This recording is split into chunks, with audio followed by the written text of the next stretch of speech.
Hi friends, എല്ലാവർക്കും പുതിയൊരു ക്ലാസ്സിലേക്ക് സ്വാഗതം. ഇന്ന് നമ്മൾ നോക്കുന്നത് 10ാം ക്ലാസ് കെമിസ്ട്രിയിലെ 6ാമത്തെ പാഠമായ ഓർഗാനിക് സംയുക്തങ്ങളുടെ നാമകരണവും ഐസോമെറിസവുമാണ്. നമ്മൾ 9ാം ക്ലാസ് കെമിസ്ട്രിയിൽ കാർബണിന്റെ ലോകം എന്നൊരു ചാപ്റ്റർ പഠിച്ചത് ഓർക്കുന്നുണ്ടല്ലോ നിങ്ങൾ. ഈ കാർബണിന്റെ ലോകത്ത് ആ ഒരു ചാപ്റ്ററിനകത്ത് നമ്മൾ കാർബണിന്റെ സവിശേഷതകളെ കുറിച്ച് പഠിച്ചിട്ടുണ്ടായിരുന്നു. ആ ഒരു ചാപ്റ്ററിന്റെ അവസാന ഭാഗത്ത് കാർബൺ സംയുക്തങ്ങളെ കുറിച്ച് അധികമായി പഠിക്കുന്ന ആ ഒരു ശാസ്ത്രശാഖ ഓർഗാനിക് കെമിസ്ട്രി എന്നറിയപ്പെടുന്നു, അല്ലെങ്കിൽ കാർബണിക രസതന്ത്രം എന്നറിയപ്പെടുന്നു എന്ന് പഠിച്ചിട്ടുണ്ടായിരുന്നു അല്ലെ. ആ ഒരു ഓർഗാനിക് സംയുക്തങ്ങളുടെ പേരുകൾ, നമ്മൾ വിവിധമായിട്ടുള്ള ഓർഗാനിക് സംയുക്തങ്ങൾക്ക് എങ്ങനെയാണ് പേര് കൊടുക്കേണ്ടത്, അങ്ങനത്തെ കാര്യങ്ങൾ, അതിനെക്കുറിച്ചാണ് നമ്മൾ ഡീറ്റെയിൽ ആയിട്ട് ഈ ഒരു ചാപ്റ്ററിൽ പഠിക്കുന്നത്. ഓക്കെ, അപ്പൊ നമുക്ക് സ്റ്റാർട്ട് ചെയ്യാം. തുടക്കത്തിൽ തന്നെ കാർബണിന്റെ കാര്യങ്ങളൊക്കെ ഇവിടെ കൊടുത്തിട്ടുണ്ട്. കാർബണിന്റെ സംയോജകത എത്രയാണെന്ന് നിങ്ങൾക്ക് അറിയില്ലേ? കാർബണിന്റെ സംയോജകത എത്രയാണ്? 4 അല്ലെ, 4. അപ്പൊ ഇവിടെ ഞാൻ ബേസിക് ആയിട്ട് വേണ്ടുന്ന ഒരു ഐഡിയ പറയുകയാണ്. നന്നായിട്ട് ശ്രദ്ധിച്ചിരുന്നാലാണ് ഈ ചാപ്റ്റർ മനസ്സിലാവുള്ളൂ. ഈസി ചാപ്റ്റർ ആണ്, നന്നായിട്ട് ശ്രദ്ധിച്ചാൽ മനസ്സിലാവും. കാർബൺ എന്ന് ഞാൻ ഇവിടെ എഴുതി. കാർബണിന്റെ ചുറ്റിനും എത്ര ഇലക്ട്രോൺസ് ഉണ്ട്? വാലൻസ് ഷെല്ല് അല്ലെങ്കിൽ കാർബണിന്റെ ബാഹ്യതമ ഷെല്ലിൽ എത്ര ഇലക്ട്രോണുകൾ ഉണ്ട്? 4 ഇലക്ട്രോണുകളാണ് ഉള്ളത്, ശരിയല്ലേ? 2, 4. അപ്പൊ 4 ഇലക്ട്രോൺ ആണ് കാർബണിന്റെ ഏറ്റവും പുറത്തുള്ള ഷെല്ലിലുള്ളത്. അപ്പോൾ നിങ്ങൾ മനസ്സിലാക്കുക, ഒരു ആറ്റം സ്ഥിരതയുള്ളതായി മാറുന്നു അല്ലെങ്കിൽ സ്റ്റേബിൾ ആയിട്ട് മാറണമെങ്കിൽ അത് അഷ്ടകം പൂർത്തീകരിച്ചിരിക്കണം എന്ന് നിങ്ങൾക്ക് അറിയാമായിരിക്കും. എന്താണ് അഷ്ടകം? ആ ഒരു ആറ്റത്തിന്റെ ബാഹ്യതമ ഷെല്ലിൽ എത്ര ഇലക്ട്രോൺ വരുന്ന വിന്യാസത്തിനെയാണ് നമ്മൾ അഷ്ടകം എന്ന് പറയുന്നത്? 8 ഇലക്ട്രോണുകൾ വരണം. അതായത് ഒരു ആറ്റത്തിന്റെ പുറത്തുള്ള ഷെല്ലിൽ 8 ഇലക്ട്രോൺസ് വരികയാണെങ്കിൽ അതിന് സ്റ്റെബിലിറ്റി ഉണ്ട് അല്ലെങ്കിൽ സ്ഥിരതയുണ്ട് എന്ന് നമുക്ക് പറയാൻ പറ്റും. ഇപ്പൊ കാർബണിന്റെ കേസിൽ 4 ഇലക്ട്രോൺസ് ആണ് അതിന്റെ പുറത്തുള്ളത്. അപ്പൊ ഇനി ഒരു 4 ഇലക്ട്രോണും കൂടി കിട്ടണം അല്ലെ. അപ്പൊ ആരും 4 ഇലക്ട്രോണിനെ വിട്ടുകൊടുക്കുകയോ എന്ത് ചെയ്യില്ല, വിട്ടുകൊടുക്കത്തൊന്നും ഇല്ല നമുക്കറിയാം. അപ്പം എപ്പോഴും കാർബൺ ഉണ്ടാക്കുന്ന ബന്ധനങ്ങൾ എന്ന് പറഞ്ഞാൽ സഹസംയോജക ബന്ധനങ്ങളാണ്. അതായത് ഇലക്ട്രോണുകളെ പങ്കുവച്ചിട്ടാണ് കാർബൺ രാസബന്ധനത്തിൽ ഏർപ്പെടുന്നത്. ഓക്കെ, അപ്പൊ ഈ കാർബണിന്റെ കയ്യില് ഒരു 4 ഇലക്ട്രോണും കൂടി ഈ കാർബണിന്റെ അടുത്തേക്ക് ഇങ്ങനെ ഒരു 4 ഇലക്ട്രോണും കൂടി ചേർന്ന് നിൽക്കുകയാണെങ്കിൽ വേറെ ആരുടെയെങ്കിലും, കേട്ടോ, ഈ ഒരു ചുമന്ന നിറത്തിൽ ഞാൻ കാണിച്ചിരിക്കുന്നത് വേറെ ആരുടെയെങ്കിലും ഇലക്ട്രോൺ ആണ്, വേറെ ഏതെങ്കിലും മൂലകത്തിന്റെ ഇലക്ട്രോൺ ഇങ്ങനെ ചേർന്ന് നിൽക്കുകയാണ് എന്നുണ്ടെങ്കിൽ നമുക്ക് പറയാം ഈ കാർബൺ അഷ്ടകം പൂർത്തീകരിച്ചു, കാർബൺ സ്ഥിരതയുള്ളതായി മാറി എന്ന് നമുക്ക് പറയാം. എപ്പോഴും ആറ്റങ്ങളെല്ലാം സ്ഥിരത കൈവരിക്കാനാണ് ശ്രമിച്ചുകൊണ്ടിരിക്കുന്നത്. ഇത് മനസ്സിലായല്ലോ എല്ലാവർക്കും? ഓക്കെ, ഇനി നമുക്ക് നേരെ ഇതിലോട്ട് വരാം. ഓക്കെ, നമ്മൾ പഠിച്ച കാര്യങ്ങളൊക്കെ തന്നെയാണ് ഇതിന്റെ ഇൻട്രൊഡക്ഷൻ ഭാഗത്ത് എഴുതിയിരിക്കുന്നത്, വേറൊന്നുമില്ല. നോക്കിക്കോളൂ, ഇവിടെ നിങ്ങൾ നോക്കിക്കേ. നമ്മൾ ഇവിടെ ഒരു കാർബൺ എഴുതിയിട്ട് 4 വരകൾ ഇങ്ങനെ ഇട്ടിട്ടുണ്ട്. ഇതിൽ ഓരോ വരയും ഓരോ ബന്ധനത്തെയാണ് സൂചിപ്പിക്കുന്നത്, ഓരോ ബോണ്ടിനെയാണ് സൂചിപ്പിക്കുന്നത്. നിങ്ങൾ രാസബന്ധനം പഠിച്ചിട്ടുണ്ടല്ലോ. ഓക്കെ, ഇവിടെ അതായത് കാർബണിന്റെ കയ്യിൽ 4 ഇലക്ട്രോണുകൾ ഉണ്ട്. ഇനി ഒരു 4 ഇലക്ട്രോണും കൂടി ആരെങ്കിലും കൊടുത്താലാണ് അല്ലെങ്കിൽ ആരെങ്കിലും ഷെയർ ചെയ്താലാണ് കാർബണിന് അതിന് അഷ്ടകം പൂർത്തിയാക്കാൻ പറ്റുകയും സ്ഥിരത കൈവരിക്കുകയും ചെയ്യാൻ പറ്റുന്നത് നമുക്കറിയാം അല്ലെ.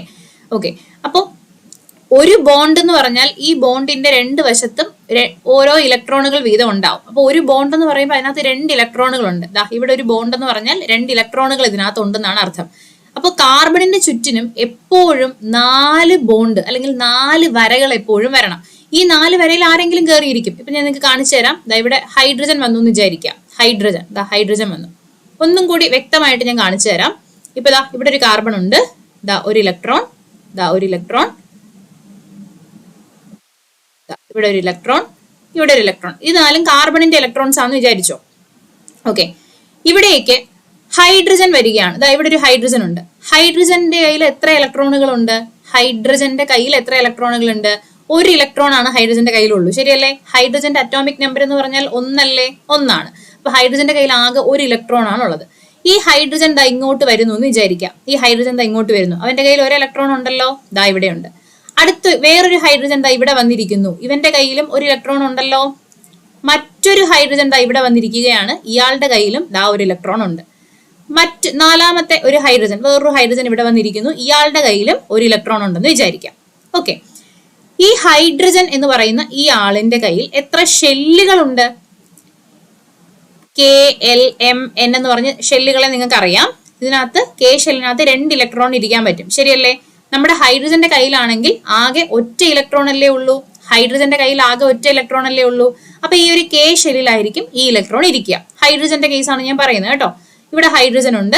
ഇതിന്റെ ഒന്നാമത്തെ K ഷെല്ല് കാണിച്ചിട്ടുണ്ട്. ഇതിനകത്ത് ഒരു ഇലക്ട്രോണും വെച്ചുകൊണ്ട് ഹൈഡ്രജൻ ഇരിക്കുകയാണ്. അപ്പൊ ഈ ഹൈഡ്രജന് സ്ഥിരത കൈവരിക്കണമെങ്കിൽ ഇനി എത്ര ഇലക്ട്രോൺ വേണം? ഒന്ന് ആലോചിച്ച് നോക്കൂ. ഹൈഡ്രജന്റെ കേസിൽ അഷ്ടകം പൂർത്തീകരിക്കാൻ പറ്റത്തില്ല. കാരണം ഹൈഡ്രജന്റെ കയ്യിൽ ആകെ കെ ഷെല്ല് മാത്രമേ ഉള്ളൂ. ആ കെ ഷെല്ലിൽ പരമാവധി ഇരിക്കാൻ പറ്റുന്ന ഇലക്ട്രോണിന്റെ എണ്ണം എന്ന് പറഞ്ഞാൽ 2 എണ്ണമാണ്. അപ്പൊ 2 ഇലക്ട്രോൺ കയ്യിലുണ്ടെങ്കിൽ ഹൈഡ്രജൻ സ്റ്റേബിൾ ആയി. അപ്പൊ ഇനി ഇവന്റെ കയ്യിൽ ഓൾറെഡി ഒരു ഇലക്ട്രോൺ ഉണ്ട്. ഇനി ഒരു ഇലക്ട്രോണും കൂടി കിട്ടുകയാണെങ്കിൽ ഹൈഡ്രജൻ എന്തായി? സ്റ്റേബിൾ ആയി. പറയുന്നത് മനസ്സിലാവുന്നുണ്ടല്ലോ? ഓക്കെ. ഇനി ഈ ഒരു കാർബണിന്റെ ചുറ്റിനുള്ള ഹൈഡ്രജനെ നിങ്ങൾ നോക്കൂ. ഈ കാർബണിന്റെ കയ്യിലുള്ള ഒരു ഇലക്ട്രോണും ഹൈഡ്രജന്റെ കയ്യിലുള്ള ഒരു ഇലക്ട്രോണും കൂടി ചേർന്ന് ഷെയർ ചെയ്ത് നിൽക്കുകയാണ്. ഇപ്പൊ ഹൈഡ്രജന്റെ കയ്യിൽ 2 ഇലക്ട്രോൺസ് കംപ്ലീറ്റ് ആയിട്ടുണ്ടല്ലോ. അപ്പൊ ഈ 4 ഹൈഡ്രജനും സ്റ്റേബിൾ ആയില്ലേ? സ്റ്റേബിൾ ആയി. ഇനി നമുക്ക് ഈ ഒരു കാർബണിന്റെ ചുറ്റിനെ നോക്കാം. കാർബണിന്റെ ചുറ്റിനെ നമ്മൾ നോക്കുന്ന സമയത്ത് ഈ ഹൈഡ്രജന്റെ ഇലക്ട്രോണുകൾ എല്ലാം കൂടി ചേർന്നിട്ട് കാർബണിന്റെ ചുറ്റിനും 8 ഇലക്ട്രോൺ ആയില്ലേ? അപ്പൊ ഹൈഡ്രജനും സ്റ്റേബിൾ ആയി, കാർബണും സ്റ്റേബിൾ ആയി. ഇങ്ങനെയാണ് ഈ ഒരു എന്തുണ്ടാകുന്നത്? ഈ ഒരു സംയുക്തം ഉണ്ടാകുന്നത്. അപ്പൊ ഒരു കാർബണും 4 ഹൈഡ്രജനുമായിട്ട് CH4 എന്ന് പറയുന്ന ഈ ഒരു സംയുക്തം എന്ത് ചെയ്തു? ഫോം ചെയ്തു. ഇതിന്റെ പേര് മീഥേൻ എന്നാണ്. Okay, methane. അപ്പൊ നിങ്ങൾക്ക് സംഗതി മനസ്സിലായല്ലോ? അപ്പൊ നിങ്ങൾ മനസ്സിലാക്കുക, എപ്പോഴും കാർബണിന്റെ ചുറ്റിനും എത്ര ബോണ്ട് വരണം? 4 ബോണ്ട് വരണം. കാർബണിന് സ്ഥിരത കൈവരിക്കണമെങ്കിൽ 4. ഞാൻ വളരെ സിമ്പിൾ ആയിട്ടുള്ള വേർഡ്സിലാണ് പറഞ്ഞു തരുന്നത് മനസ്സിലാക്കാൻ വേണ്ടിയിട്ട്. കാർബണിന്റെ ചുറ്റിനും എപ്പോഴും 4 വരകൾ വരുന്നുണ്ടോ, 4 ബോണ്ട് വരുന്നുണ്ടോ എന്ന് എല്ലാവരും ശ്രദ്ധിക്കാം. നമുക്ക് ഓർഗാനിക് കെമിസ്ട്രിയിൽ പേരിടലൊക്കെ പഠിക്കാനുണ്ട്, നാമകരണം. അങ്ങനെ പഠിക്കുമ്പോൾ നമുക്ക് വലിയ വലിയ കാര്യങ്ങൾ പറയുന്നതിനേക്കാളും ഈ ചെറിയ പോയിന്റ്സ് ആലോചിച്ച് വെക്കുമ്പോൾ ഈസി ആയിട്ട് നമുക്കത് പഠിക്കാൻ പറ്റും. അപ്പൊ നിങ്ങൾ എപ്പോഴും നോക്കേണ്ട കാര്യം, ഈ കാർബണിന്റെ ചുറ്റിനും ഇതുപോലെ 4 വരയുണ്ടോ, 4 ബോണ്ട് ഉണ്ടോ, 4 പേരുമായിട്ട് ഷെയർ ചെയ്യാനുണ്ടോ എന്ന് നിങ്ങൾ നോക്കാം. ഓക്കെ, ശരി. ഇതിപ്പോ ഏകബന്ധനത്തിന്റെ കേസാണ്, സിംഗിൾ ബോണ്ടിന്റെ കേസാണ്. ഇനി ഇവിടെ നോക്കിയേ, ഡബിൾ ബോണ്ട് കിടപ്പുണ്ട്. ഞാൻ ഇങ്ങോട്ട് മാറ്റി വരയ്ക്കാം. Carbon, double bond, carbon. Okay, അങ്ങനെയാണെങ്കിൽ ഈ കാർബണിന്റെ അടുത്ത് ഇപ്പൊ എത്ര ഇലക്ട്രോൺ ഉണ്ട് നോക്ക്. ഇവിടെ ഒരു ഇലക്ട്രോൺ, ഇവിടെ ഒരു ഇലക്ട്രോൺ. ഒരു ബോണ്ട് എന്ന് പറഞ്ഞു കഴിഞ്ഞാൽ അവിടെ ഇലക്ട്രോൺ ഉണ്ടെന്നാണ് അർത്ഥം. മനസ്സിലായോ? അപ്പൊ ഈ കാർബണിന്റെ അടുത്ത് 2 വര ഇപ്പൊ കിടപ്പുണ്ട്. അപ്പൊ ഞാൻ നേരത്തെ പറഞ്ഞു, ഒരു കാർബണിന്റെ അടുത്ത് എത്ര വര വരണം? 4 വര. ഈ വര എന്ന് ഉദ്ദേശിക്കുന്നത് വെറും വര അല്ല കേട്ടോ, ബോണ്ടാണ്. പറയാനുള്ള എളുപ്പത്തിനും നിങ്ങൾക്ക് മനസ്സിലാക്കാനുള്ള എളുപ്പത്തിനുമാണ് ഞാൻ വര എന്ന് പറയുന്നത്. ഓക്കെ, തെറ്റിദ്ധരിച്ച് കളയരുത്. അപ്പൊ ഇവിടെ ഈ കാർബണിന്റെ അടുത്ത് 2 വരകളുണ്ട്, അതായത് 2 ബോണ്ട് ഉണ്ട്, 2 എണ്ണം ഉണ്ട്. ഇനി എത്ര എണ്ണം കൂടി വേണം? 2 എണ്ണം കൂടി മതി. അപ്പൊ നമ്മൾ 2 വര ഇട്ട് കൊടുത്തു. മനസ്സിലാവുന്നുണ്ടോ? ടോട്ടൽ 4 വന്നാൽ മതി. ഇവിടെ ഒരെണ്ണം, ഇവിടെ 2, 1, 4 ആയി. ഈ കാർബൺ, രണ്ടാമത്തെ കാർബണിനെ സംബന്ധിച്ച് ഇവിടെ 2 എണ്ണം ഉണ്ട്. അപ്പൊ ഇയാൾക്കും ഇനി എത്ര എണ്ണം മതി? 2 എണ്ണം മതി. അപ്പൊ ഡബിൾ ബോണ്ട് വരുമ്പോൾ ഇങ്ങനെയാണ് നമ്മൾ വാലൻസി കംപ്ലീറ്റ് ചെയ്യുക. ട്രിപ്പിൾ ബോണ്ടിന്റെ കേസ് നോക്കിക്കേ. കാർബൺ, ട്രിപ്പിൾ ബോണ്ട്, മറ്റൊരു കാർബൺ. അപ്പൊ ഈ ഒരു കാർബണിന്റെ അടുത്ത് എത്ര ബോണ്ട് ഉണ്ട്? ഇപ്പോ 3 ബോണ്ട് ഉണ്ട്. അപ്പൊ 4 ടോട്ടലി വേണ്ടേന്ന് പറഞ്ഞു. അപ്പൊ ഞാൻ ഒരു വര ഇട്ട് കൊടുത്തു. ടോട്ടലി 4 ആയി. ഇവിടെയും 3 എണ്ണം ഉണ്ട്. ഇവിടെ ഇങ്ങോട്ട് ഞാൻ ഒരു വര ഇട്ട് കൊടുത്തു. ടോട്ടൽ എത്രയായി? ടോട്ടല് 4 എണ്ണമായി. ക്ലിയർ ആണെന്ന് വിചാരിക്കുന്നു. ഇതാണ് ബേസിക്. ഈ ബേസിക് ആയിട്ടുള്ള കാര്യം നിങ്ങൾ അറിഞ്ഞാൽ മാത്രമേ പേരിടലിലേക്ക് പോകുമ്പോഴും ബാക്കി കാര്യങ്ങളൊക്കെ വരുമ്പോഴും നമുക്ക് ഈസി ആക്കാൻ പറ്റുള്ളൂ. ഈ ബേസിക് കൃത്യമായി മനസ്സിലാക്കി വെക്കാം. ഓക്കെ, ശരി. അപ്പോ അത് മനസ്സിലായി. ഇനി ഓരോന്നിനകത്ത് നമ്മൾ ഹൈഡ്രജൻ ഇട്ട് കൊടുക്കുന്നതാണ് ഇവിടെ എഴുതി വെച്ചിരിക്കുന്നത്. ഹൈഡ്രജനെ നമ്മൾ നേരത്തെ പഠിച്ചതിനകത്ത് ഹൈഡ്രജൻ ഇട്ട് കൊടുത്തിരിക്കുന്നു. ഈ കേസിലാണെങ്കിൽ ഡബിൾ ബോണ്ട് വരുമ്പോൾ ഇവിടെ 2 എണ്ണം ഉണ്ട്, 3, 1, 4. ഈ ബാക്കി വരുന്നിടത്തൊക്കെ നമ്മൾ ഹൈഡ്രജൻ ഇട്ട് കൊടുക്കും. കണ്ടോ, ഇവിടെ നമ്മൾ ഹൈഡ്രജൻ ഇട്ട് കൊടുക്കും. ഇവിടെ ആണെങ്കിൽ 2 ഹൈഡ്രജൻ ഇട്ടാൽ മതി. ഹൈഡ്രജൻ ഇട്ടു, അതിന്റെ ബാലൻസി പൂർത്തിയായി. അപ്പോൾ നമ്മൾ കഴിഞ്ഞ 9ാം ക്ലാസ്സിന്റെ പാഠഭാഗത്തിൽ ലാസ്റ്റ് നമ്മൾ പഠിച്ചു, കാർബണും ഹൈഡ്രജനും മാത്രം വരുന്ന സംയുക്തങ്ങളെ നമ്മൾ എന്ത് വിളിച്ചു? ഹൈഡ്രോ കാർബണുകൾ എന്ന് വിളിച്ചു, അല്ലെ? ഇതൊക്കെ ഓർഗാനിക് കോമ്പൗണ്ട്സ് ആണ്. അതിൽ തന്നെ കാർബണും ഹൈഡ്രജനും മാത്രം വരുന്ന ആൾക്കാരെ നമ്മൾ ഹൈഡ്രോ കാർബണുകൾ എന്ന് വിളിച്ചു. അപ്പൊ ഇതൊക്കെ ഹൈഡ്രോ കാർബണുകളുടെ എക്സാമ്പിൾ ആണ്. ഇനി നമുക്ക് ഇതിന്റെ മോളിക്കുലാർ ഫോർമുല അല്ലെങ്കിൽ തന്മാത്രാ സൂത്രം എഴുതി നോക്കാം. വേറൊന്നുമില്ല, ഓരോ കാർബൺ എത്ര എണ്ണം ഉണ്ട്, ഹൈഡ്രജൻ എത്ര എണ്ണം ഉണ്ട് എന്ന് എണ്ണി എഴുതുന്ന പരിപാടിയാണ് തന്മാത്രാ സൂത്രം എന്ന് പറയുന്നത്. ഇവിടെ നോക്കിയേ, ഇവിടെ നിങ്ങൾക്ക് മനസ്സിലാവുന്നുണ്ടോ? എല്ലാവരും ഒന്ന് നോക്കൂ. ഈ ഒരു കാർബൺ നിങ്ങൾ എടുത്തേ. ഈ കാർബണിന്റെ ചുറ്റിനും 4 വരയുണ്ടോ നോക്കിയേ. 4 വരയുണ്ട്. ഈ കാർബൺ നോക്ക്, ഇതിന്റെ ചുറ്റിനും 4 വരയുണ്ടോ നോക്ക്. ഉണ്ട്. ഈ ഇവിടെ കൊടുത്തിരിക്കുന്ന ഈ ഒരു വര 2 കാർബണിനും ബാധകമാണ്. കാരണം ഇതിന്റെ 2 എൻഡിലും ഓരോ ഇലക്ട്രോണുകൾ വീതം ഉണ്ട്. മനസ്സിലാവുന്നുണ്ടോ? ഓക്കെ, അപ്പൊ ഇവിടെ 4 വീതം ഉണ്ട്. എത്ര കാർബൺ ഉണ്ട്? 2 കാർബൺ. അപ്പൊ C2. എത്ര ഹൈഡ്രജൻ ഉണ്ട്? എണ്ണി നോക്കൂ. എത്ര ഹൈഡ്രജൻ ഉണ്ട്? H6. അപ്പൊ C2H6. ഇതാണ് ഈ തന്നിരിക്കുന്ന സംയുക്തത്തിന്റെ തന്മാത്രാ സൂത്രം. അടുത്ത് ഡബിൾ ബോണ്ട് വരുമ്പോൾ ഇവിടെ 2, 3, 1, 4. ഈ കാർബണിന്റെ ചുറ്റിനും 4 എണ്ണം ഉണ്ട്. ഈ കാർബണിന്റെ ചുറ്റിനും 4 എണ്ണം ഉണ്ട്. തന്മാത്രാ സൂത്രം എങ്ങനെ വന്നു? C2H4. C2H4. അടുത്ത് ഇതിലേക്ക് വന്നേ. ഇവിടെ 3 എണ്ണം. ഈ കാർബണിന് 3 എണ്ണം, ഇവിടെ ഒരെണ്ണം, 4. ഇവിടെ 3, ഇവിടെ 1, 4. C2H2. എഴുതാൻ മനസ്സിലായി? ക്ലിയർ ആയി എന്ന് വിചാരിക്കുന്നു കേട്ടോ. ഇനി ഇതിന്റെ പ്രത്യേകതകൾ എന്തൊക്കെയാന്ന് നോക്കാം നമുക്ക്. ഹൈഡ്രോ കാർബണുകളാണ്. കാരണം എന്താ? കാർബണും ഹൈഡ്രജനും മാത്രമേ ഉള്ളൂ. സോ ഹൈഡ്രോ കാർബൺ ആണ്. കാർബൺ ആറ്റങ്ങൾക്കിടയിൽ ഏകബന്ധനമുണ്ട്, ദ്വിബന്ധനമുണ്ട്, ത്രിബന്ധനമുള്ള സംയുക്തങ്ങളുണ്ട്. നമ്മൾ കഴിഞ്ഞ 9ാം ക്ലാസ്സിൽ തന്നെ ഇത് പഠിച്ചിരുന്നു. കാർബണിന് ഇങ്ങനെ എല്ലാ ബോണ്ട്സും ഉണ്ടാക്കാനുള്ള കഴിവുണ്ടെന്ന് പഠിച്ചിട്ടുണ്ടായിരുന്നു. അപ്പോൾ സിംഗിൾ ബോണ്ടും ഡബിൾ ബോണ്ടും ട്രിപ്പിൾ ബോണ്ടും ഒക്കെയുള്ള സംയുക്തങ്ങളെ നമുക്ക് ഇവിടെ കാണാനായിട്ട് സാധിച്ചു. ഓക്കെ, നമ്മളിങ്ങനെ എപ്പോഴും നമുക്ക് ഈ സംഗതിനെ, ഈ ഒരു സ്ട്രക്ചറിനെ ഇങ്ങനെ നീട്ടിപ്പരത്തി വരച്ച് നമുക്ക് എപ്പോഴും കാണിക്കാൻ പറ്റുമോ? ഇല്ല. അപ്പൊ അത് എങ്ങനെ നമുക്കൊന്ന് ചുരുക്കാം? ഇങ്ങനെ എഴുതിയിരിക്കുന്ന ഈ ഒരു വലിയ ഘടനയെ നമുക്ക് എങ്ങനെ ചുരുക്കാം? വെറുതെ നമ്പർ മാത്രം എഴുതിയാൽ അത് മോളിക്കുലാർ ഫോർമുലയാണ്, തന്മാത്രാ സൂത്രമാണ്. ഇനി മറ്റൊരു രീതിയിൽ നമ്മൾ ഇതിനെ എഴുതാൻ വേണ്ടി പഠിക്കുകയാണ്. അതാണ് കണ്ടൻസ്ഡ് ഫോർമുല. കണ്ടൻസ്ഡ് ഫോർമുല എന്താണ്? കണ്ടൻസ്ഡ് ഫോർമുല ഇവിടെ നോക്കിക്കേ. ഓരോ കാർബണും എടുക്കുക. ഇവിടെ ഒരു കാർബൺ ഉണ്ട് അല്ലെ? ഈ കാർബണിനെ എടുത്തു. ഇതിന്റെ ചുറ്റിനും എത്ര ഹൈഡ്രജൻ ഉണ്ട്? 3 ഹൈഡ്രജൻ ഉണ്ട്. അപ്പൊ CH3 എന്ന് എഴുതാം. ഈ കാർബണിന്റെ ഇവിടെയുള്ള ആ ഒരു ബോണ്ട് ഞാനിതാ ഇവിടെ വരയ്ക്കുന്നു, ബോണ്ട് വരയ്ക്കുന്നു. ഈ C ഞാൻ എടുക്കുന്നു, ഈ സിയുടെ ചുറ്റിനും എത്ര ഹൈഡ്രജൻ ഉണ്ട്? 3. അപ്പൊ CH3, സിംഗിൾ ബോണ്ട് CH3. ഇങ്ങനെ എഴുതിയാലും C2H6 എന്ന് എഴുതിയാലും ഇങ്ങനെ വരച്ചാലും ഒക്കെ അത് ഒരേ സംയുക്തമാണ്, ഒരേ കോമ്പൗണ്ട് ആണ്. മനസ്സിലായല്ലോ? ഇതിന്റെ അപ്പൊ എങ്ങനെ എഴുതാം കണ്ടൻസ്ഡ് ഫോർമുല? ഈ C ഞാൻ എഴുതുന്നു. എത്ര ഹൈഡ്രജൻ ഉണ്ട് ഇതിന്റെ ചുറ്റിനും? 2. അപ്പൊ CH2. എത്ര ബോണ്ട്? ഏതാ ബോണ്ട്? Double bond.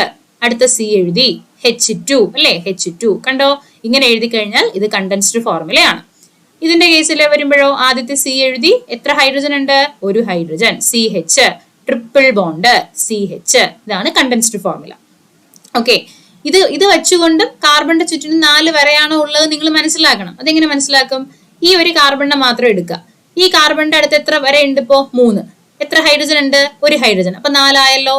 ഇതിന്റെ കേസിൽ ഈ കാർബണിന്റെ അടുത്ത് എത്ര വരയുണ്ട്? 2. എത്ര ഹൈഡ്രജൻ ഉണ്ട്? 2. അപ്പൊ 2 2 4 ആയില്ലേ? ഇവിടെ നോക്കിയേ, ഈ കാർബൺ നോക്കൂ, എത്ര വരയുണ്ട്? 1 വര. അപ്പൊ ഇനി എത്ര എണ്ണം വേണം? 3 എണ്ണം. അപ്പൊ H3, 3 1 4. കാർബണിന്റെ ചുറ്റിനും 4 എണ്ണമായി. മനസ്സിലായല്ലോ? അപ്പൊ ഈ ഒരു രീതിയിലാണ് നമ്മൾ എന്ത് ചെയ്യുന്നത്? കാർബണിന്റെ വാലൻസി പൂർത്തിയാക്കുന്നത്. ഇതാണ് ഇതിന്റെ ബേസിക് എന്ന് പറയുന്നത് കേട്ടോ. ഓക്കെ, ഇനി നോക്കിക്കോളൂ. നമ്മളിവിടെ കാർബൺ ആറ്റത്തിന്റെ ഇടയിൽ ഏകബന്ധനം അല്ലെങ്കിൽ സിംഗിൾ ബോണ്ടുള്ള കോമ്പൗണ്ട്സ് കണ്ടു, ഡബിൾ ബോണ്ടുള്ള കോമ്പൗണ്ട്സ് കണ്ടു, ട്രിപ്പിൾ ബോണ്ടുള്ള കോമ്പൗണ്ട്സും കണ്ടു. ഇങ്ങനെ കാർബൺ ആറ്റങ്ങൾക്കിടയിൽ ഏകബന്ധനം മാത്രമുള്ള ഓപ്പൺ ചെയിൻ ഹൈഡ്രോ കാർബണുകളെ, ഓപ്പൺ ചെയിൻ എന്ന് വിളിക്കാൻ കാരണം ഇതിങ്ങനെ ഓപ്പൺ ആയിട്ടല്ലേ ഇരിക്കുന്നേ. ഇപ്പൊ ക്ലോസ്ഡ് എന്ന് പറയുമ്പോൾ ഇങ്ങനെ വരണം. ഇത് കണ്ടോ? ഇതിങ്ങനെ അടഞ്ഞിരിക്കുകയാണ്. അപ്പൊ അടഞ്ഞല്ല ഇവിടെ ഇരിക്കുന്നത്, ഓപ്പൺ ആയിട്ടാണ് ഇരിക്കുന്നത് അല്ലെ? ഓപ്പൺ ആയിട്ടാണ് ഇരിക്കുന്നത്. ഇങ്ങനെ വരുന്ന ഏകബന്ധനം മാത്രമുള്ള ഓപ്പൺ ചെയിൻ ഹൈഡ്രോ കാർബണുകളെ നമ്മൾ വിളിക്കുന്ന പേരാണ് ആൽക്കെയിൻ. Alkane, alkane. കണ്ടോ? Alkane, alkane, alkane. ALKANE, alkane. അപ്പൊ ഈ 3 എണ്ണത്തിൽ ഏതാണ് ആൽക്കെയിൻ? ആദ്യം എഴുതിയിരിക്കുന്ന ഇവൻ മാത്രമാണ് ആൽക്കെയിൻ എന്ന് പറയുന്നത്. ഏകബന്ധനം വന്നാൽ അവനെ ആൽക്കെയിൻ എന്ന് വിളിക്കാം. ദ്വിബന്ധനവും ത്രിബന്ധനവും വന്ന വേറെ പേരുകളുണ്ട്, അതിലേക്ക് പോകരുത്. ഏകബന്ധനം വരുന്ന ഓപ്പൺ ചെയിൻ ഹൈഡ്രോ കാർബണുകളെ നമുക്ക് ആൽക്കെയിൻ എന്ന് വിളിക്കാം. ഓക്കെ, ഇനി ഇങ്ങനെ ഏകബന്ധനം വന്നു കഴിഞ്ഞാൽ, ഏകബന്ധനത്തിലൂടെയാണ് കാർബണിന്റെ വാലൻസി നമ്മൾ പൂർത്തിയാക്കിയിരിക്കുന്നതെങ്കിൽ, എല്ലായിടത്തും ഏകബന്ധനത്തിൽ കൂടെയാണ് കാർബണിന്റെ വാലൻസി പൂർത്തിയാക്കിയിരിക്കുന്നതെങ്കിൽ അതിന് നമുക്ക് പൂരിത ഹൈഡ്രോ കാർബണുകൾ അല്ലെങ്കിൽ സാച്ചുറേറ്റഡ് ഹൈഡ്രോ കാർബൺസ് എന്ന് വിളിക്കാം. സാച്ചുറേറ്റഡ് ഹൈഡ്രോ കാർബൺസ്, പൂരിത ഹൈഡ്രോ കാർബണുകൾ. അപ്പൊ പൂരിത ഹൈഡ്രോ കാർബണുകൾക്ക് ഉദാഹരണം ഏത് എന്ന് ചോദിച്ചാൽ നിങ്ങൾക്ക് ആൽക്കെയിൻ എന്ന് ധൈര്യത്തോടെ പറയാൻ പറ്റും. ആൽക്കെയിൻ പൂരിത ഹൈഡ്രോ കാർബണിന്റെ എക്സാമ്പിൾ ആണ്. പറയുന്നത് മനസ്സിലാവുന്നുണ്ടല്ലോ? നമ്മൾ എന്തൊക്കെയാ പഠിച്ചേ? കാർബണിന്റെ വാലൻസി 4 ആണ്. കാർബണിന്റെ ചുറ്റിനും എപ്പോഴും 4 ബോണ്ട് അല്ലെങ്കിൽ 4 വരകൾ വരണം എന്ന് മനസ്സിലായി. ഓക്കെ, ഇതില് കാർബണിന്റെ കേസിൽ പല രീതിയിൽ സംയുക്തങ്ങൾ ഉണ്ടാക്കാം. ഏകബന്ധനം, ദ്വിബന്ധനം, ത്രിബന്ധനം വഴിയൊക്കെ എന്ത് ചെയ്യാം? സംയുക്തങ്ങളെ ഉണ്ടാക്കാൻ പറ്റും. ഇതിൽ ഏകബന്ധനം വഴിയാണ് കാർബണിന്റെ വാലൻസി പൂർത്തിയാക്കിയിരിക്കുന്നതെങ്കിൽ അത്തരം ആൾക്കാർക്ക് നമ്മൾ വിളിക്കുന്ന പേരാണ് ആൽക്കെയിനുകൾ. ആൽക്കെയിനുകൾ. ഓക്കെ, ഇവന്മാര് ഏകബന്ധനം ആയിട്ടാണ് സംയോജകത പൂർത്തിയാക്കിയത് എന്നുള്ളത് കൊണ്ട് തന്നെ ഇവരെ നമുക്ക് പൂരിത ഹൈഡ്രോ കാർബണുകൾ എന്ന് വിളിക്കാം. അപ്പൊ ആൽക്കെയിനുകൾ പൂരിത ഹൈഡ്രോ കാർബണുകളാണ് എന്നൊരു പ്രസ്താവന കണ്ടാൽ അത് ശരിയാണ്. മനസ്സിലായല്ലോ? ഓക്കെ, അപ്പൊ അതിന്റെ കാരണങ്ങളൊക്കെ പഠിക്കണം കേട്ടോ. എന്തുകൊണ്ടാണ് ആൽക്കെയിൻ പൂരിതമായി എന്നൊരു ക്വസ്റ്റ്യൻ വന്നു കഴിഞ്ഞാൽ മനസ്സിലാക്കുക, ഓരോ കാർബൺ ആറ്റത്തിന്റെയും എല്ലാ സംയോജകതകളും ഏകബന്ധനം വഴി പൂർത്തീകരിച്ചിരിക്കുന്നതിനാലാണ് ഇവയെ നമ്മൾ പൂരിത ഹൈഡ്രോ കാർബണുകളായിട്ട് കണക്കാക്കുന്നത്. ക്ലിയർ ആയി എന്ന് വിചാരിക്കുന്നു. ഇതൊന്ന് നോക്കിയാൽ മതി. ഇവിടെ ഒരു കാർബൺ, എത്ര ഹൈഡ്രജൻ വരണം? 4 ഹൈഡ്രജൻ. നന്നായിട്ട് മനസ്സിലാക്കണം കേട്ടോ. 1 മിനിറ്റ് വീഡിയോ പോസ് ചെയ്ത് നിങ്ങൾ അത് ആലോചിച്ച് കണ്ടെത്തിയാലും ഒരു കുഴപ്പമില്ല. പറയുമ്പോൾ ആ ഫ്ലോയിൽ നിങ്ങൾക്ക് ആദ്യമായിട്ട് പഠിക്കുന്നവർക്ക് എത്താൻ പറ്റിയിട്ടില്ലെങ്കിൽ വീഡിയോ പോസ് ചെയ്യുക, നിങ്ങളത് ആലോചിക്കുക, ശരിയാണോ, ഇപ്പൊ ഞാൻ പഠിച്ച കാര്യം ഇതെനിക്ക് അപ്ലൈ ചെയ്യാൻ പറ്റുന്നുണ്ട്, ഒന്ന് മനസ്സിലാക്കിയിട്ട് നെക്സ്റ്റ് ഓൺ ആക്കിയിട്ട് കേൾക്കുക. കണ്ടൻസ്ഡ് ഫോർമുല എങ്ങനെ എഴുതും? ഒരു സി എഴുതി, H4 എന്ന് ഞാൻ എഴുതി. തന്മാത്രാ സൂത്രം എണ്ണി എഴുതുമ്പോഴും 1 കാർബണും 4 ഹൈഡ്രജനുമാണ്, CH4. മീഥേൻ എന്നാണ് ഇയാളെ വിളിക്കുക കേട്ടോ. മീഥേൻ ഏറ്റവും സിമ്പിൾ ആയിട്ടുള്ള ഹൈഡ്രോ കാർബൺ ആണ് മീഥേൻ. ഏറ്റവും ലഘുവായ ഹൈഡ്രോ കാർബൺ ഏത് എന്ന് ചോദിച്ചാൽ മീഥേൻ ആണ് ഉത്തരം, മീഥേൻ. ഓക്കെ, ശരി. അടുത്തത് 2 കാർബൺ വന്നു. എത്ര ഹൈഡ്രജൻ വരണം? അപ്പോ ഇവിടെ ഒരു ബോണ്ട് ഇവിടെ ആയി കഴിഞ്ഞു, ബാക്കി 3 പേര് ഇവിടെ വരണം. CH3 സിംഗിൾ ബോണ്ട് CH3 ആണോ? അത് തന്നെയാണോ കണ്ടൻസ്ഡ് ഫോർമുല? നോക്കൂ, CH3 single bond CH3. Molecular formula തന്മാത്രാ സൂത്രം എഴുതുമ്പോൾ എങ്ങനെ എഴുതും? 2 കാർബൺ, അപ്പൊ C2 എത്ര ഹൈഡ്രജൻ ഉണ്ട്? 6 എണ്ണം, C2H6. ഇതാണ് തന്മാത്രാ സൂത്രം. അടുത്തത് നോക്കാം. 3 കാർബൺ വന്നു. നോക്കിക്കേ, ഇതിവിടെ ഞാൻ പറഞ്ഞുതരാം. 3 കാർബൺ, ഇവിടെ ഒരു ബോണ്ട് കിടപ്പുണ്ട്, അപ്പൊ ഇവിടെ ഒരെണ്ണമായി. ഇനി ഇയാൾക്ക് 3 എണ്ണം വേണം. 3 ഹൈഡ്രജൻ ഞാൻ ഇട്ടു കൊടുത്തു. ഈ രണ്ടാമത്തെ കാർബൺ എല്ലാവരും ഒന്ന് ആലോചിച്ചേ. ഈ രണ്ടാമത്തെ കാർബൺ നോക്കുമ്പോൾ ഇവിടെയും ഒരു ബോണ്ട് കിടപ്പുണ്ട്, ഇവിടെയും ഒരു ബോണ്ട് കിടപ്പുണ്ട്. അപ്പൊ 2 എണ്ണം ഇവിടെ ഓൾറെഡി ആയി. അപ്പൊ ഇനി ഇയാൾക്ക് സംയോജകത 4 ആക്കണം എന്നുണ്ടെങ്കിൽ, ആ ഒരു പൂർത്തിയാക്കണം എന്നുണ്ടെങ്കിൽ 2 പേര് മതി. അതാണ് നമ്മൾ മേളിലോട്ടും താഴോട്ടും മാത്രം ഹൈഡ്രജനെ വരച്ചേക്കുന്നത്. 2 എണ്ണം വന്ന് അങ്ങനെയാണ്.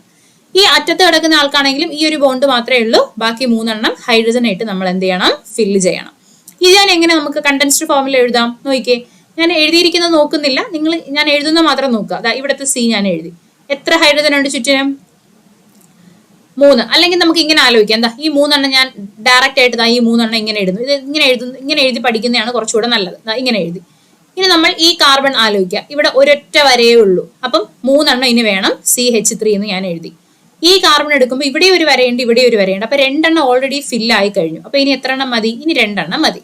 ഇവിടെ ആണെങ്കിൽ ഇയാൾക്ക് ഒരെണ്ണേ ഉള്ളൂ, അപ്പൊ ഇനി എത്ര എണ്ണം വേണം? 3 എണ്ണം വേണം. CH3 എന്ന് ഞാൻ എഴുതി. ഇതായിരിക്കും കണ്ടൻസ്ഡ് ഫോർമുല. അതിന്റെ തന്മാത്രാ സൂത്രം എഴുതുമ്പോൾ C1 2 3 C3 എത്ര H ഉണ്ട്? 8 ഹൈഡ്രജൻ ഉണ്ട്, 8 എണ്ണം ഉണ്ട്. അപ്പൊ ഇത് നിങ്ങൾ ഒന്ന് ചെയ്തു നോക്കുക കേട്ടോ. നിങ്ങൾ ഹോംവർക്ക് എന്നല്ല, നിങ്ങൾ സ്വന്തമായിട്ട് നിങ്ങൾ പഠിച്ചോന്ന് അറിയാൻ വേണ്ടിയിട്ട് എന്ത് ചെയ്യുക? ഈ ബാക്കിയുള്ള ഈ 2 കോളങ്ങൾ നിങ്ങളൊന്ന് ഫില്ല് ചെയ്യാൻ വേണ്ടിയിട്ട് നോക്കുക. ഓക്കെ അല്ലേ? അപ്പൊ ഈ ഒരു സംഗതി മനസ്സിലായല്ലോ. കണ്ടൻസ്ഡ് ഫോർമുലയും വാലൻസിയും തന്മാത്രാ സൂത്രവും മനസ്സിലായി. ഇനി ആരാണ് IUPAC എന്ന് നോക്കാം. അതിന് മുന്നേ ഞാൻ ഇതിന്റെ ഒരു കോമൺ ആയിട്ടുള്ള ഒരു പ്രത്യേകത നിങ്ങൾക്ക് പറഞ്ഞുതരാം. ഇതെല്ലാം ആൽക്കെയിനുകളാണെന്ന് മനസ്സിലായല്ലോ. ഈ എഴുതിയിരിക്കുന്ന ആൾക്കാരെല്ലാം ആൽക്കെയിനുകളാണ്. കാരണം ഡബിൾ ബോണ്ടും ട്രിപ്പിൾ ബോണ്ടും വരുന്നില്ല, എല്ലാം സിംഗിൾ ബോണ്ട് മാത്രമാണ് വരുന്നത്. അപ്പൊ ഇവന്മാരെല്ലാം ആൽക്കെയിനുകളാണെന്ന് മനസ്സിലായി. ഈ ആൽക്കെയിനിന്റെ ഫോർമുല വെറുതെ ഒന്ന് നമുക്ക് എടുത്തു നോക്കിയാലോ. ഇവിടെ എത്ര കാർബൺ ഉണ്ട്? 1 കാർബൺ. എത്ര ഹൈഡ്രജൻ ഉണ്ട്? 4 ഹൈഡ്രജൻ. ഇവിടെ എത്ര കാർബൺ ഉണ്ട്? 2 കാർബൺ. എത്ര ഹൈഡ്രജൻ? 6 എണ്ണം. ഞാൻ വെറുതെ ഈ 2ന്റെ ഇരട്ടി എടുത്തു. 2ന്റെ ഇരട്ടി എടുത്താൽ എത്രയാ?